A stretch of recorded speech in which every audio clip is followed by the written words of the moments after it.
शाळेतच जाणार नाही. सुरुवातीला मुलांना आनंद असतो की मी शाळेत जाणार आहे, माझ्याकडे बॅग आहे, छान छान शाळेचं साहित्य आहे, पण नंतर मुलं जायला कंटाळा करणार.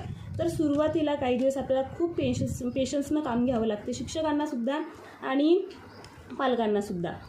तर त्यामध्ये आपण काय काय करू शकतो, तर लहान लहान ॲक्टिव्हिटीज असतात. आता जसे की आपल्याकडे हे असे वेगळ्या प्रकारचे खेळणे घरी उपलब्ध असतात.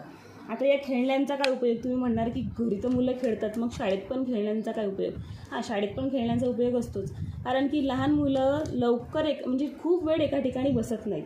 त्यांना काही ना काही सतत ॲक्टिव्हिटीज चालू ठेवावी लागते. मग अशा वेळेस तुम्ही एकदमच त्यांच्या हाती पेन पेन्सिल देऊन ठेवलं, नोटबुक देऊन ठेवल्या, पुस्तकं देऊन ठेवलं, तर ते कसे काय करणार आहे. म्हणून मग आपण यांचा कसा उपयोग करणार, तर लहान मुलांना आपल्याला माहिती आहे की कलर्स नेम आपण याच्यामधून शिकवू शकतो. कसं, आता हे खेळायचं साहित्य आहे, हे आहे, त्याच्यानंतर हे आहे, आता ही दाखवतीचं आहे तिचं खेळायचं साहित्य काय काय, याच्यामध्ये आपण त्यांना कलर्स नेम